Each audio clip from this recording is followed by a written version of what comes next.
everyone, this is Amor. Welcome back to our channel. We currently receive many inquiries about special dietary foods in GACC CIFA system from manufacturers or traders. Compared with other 17 categories also demands competent authority recommendation. GACC's review and evaluation for this category is much stricter given its specialty.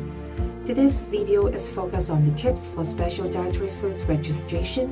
If you think our video is helpful, please like, share, and subscribe.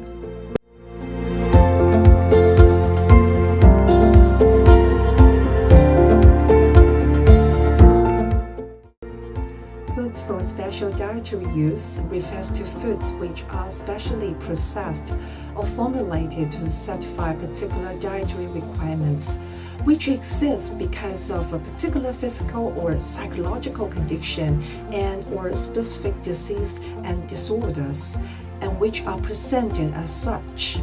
The composition of this foodstuff must differ significantly from the composition of ordinary foods of comparable nature. And the scope for the special dietary food, you can take the below picture for your reference.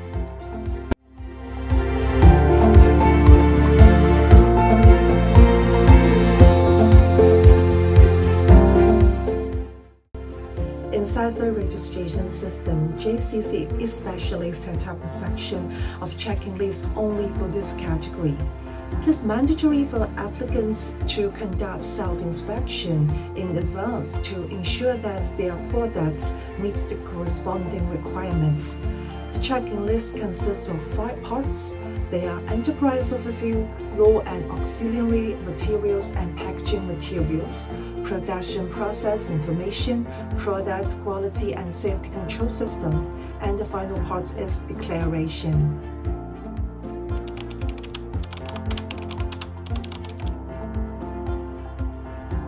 Here are some useful tips you shouldn't miss about checking lists.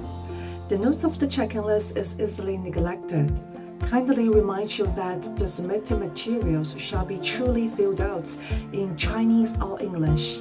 The appendices shall be numbered and their numbers and contents shall accurately correspond to the item numbers and contents in the column of filling in requirements and supporting materials. The list of supporting materials shall be attached. If the language of your attachment is neither Chinese nor English, you are surely required to submit the correct one.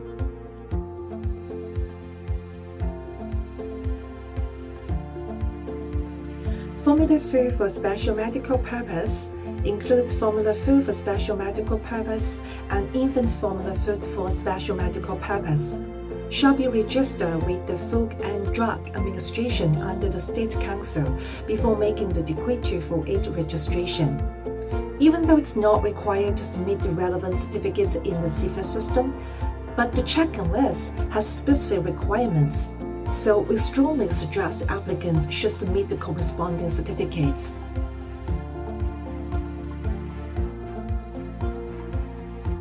As per the requirements of raw and auxiliary materials and packaging materials, GACC will focus on the risk of epidemic disease in food raw materials of animal and plant origin, and whether subsequent production process can remove the risk if such materials come from the epidemic area. If the applicant suffers a local epidemic situation or purchases raw materials from another manufacturer who hasn't have the registered number in China yet, these details will affect the applicant's own registration progress.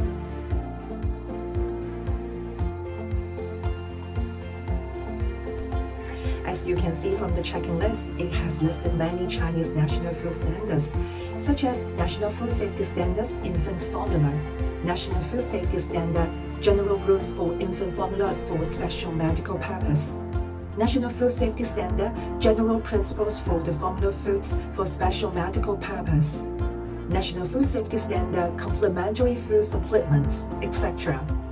As an overseas manufacturer, how can I know whether I met these standards required by China? no virus. Decree 248 clearly indicates that the manufacturer can entrust a third-party service organization to make the registration on behalf of their company. Therefore, enterprises should hand over these professional compliance applications to us, so to save your precious times. Special dietary foods must have the registration number printed on its smallest sales package and not affixed using a sticker-on or adhesive label. Besides, they shall comply with the following national food standards, such as labeling of prepackaged foods for special dietary uses, general standard for the labeling of prepackaged foods, and general rules for nutrition labeling of prepackaged foods.